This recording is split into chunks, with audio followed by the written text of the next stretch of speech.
Hello everyone, how to totes back with another new video, and in this video I'm going to show you how to apply an effects on your story like photos, videos or text on Facebook Lite app.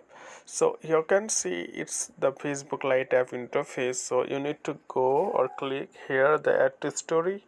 So simply click on that, then you have to choose any videos, picture or anything.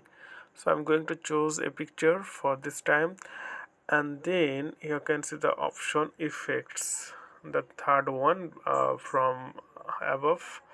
So effects, then you can see the below part, you will find a lot of effects available here, so you can choose according to your picture. So I'm just going to choose randomly. For you can see it's look like that, or you can taste it before. This is, you can say it's like rotate, so I don't need this.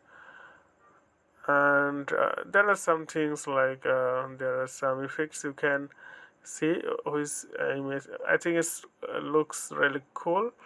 And then click done. Once you're done, then click share now. And yeah, that's it. It takes few time to edit on your story.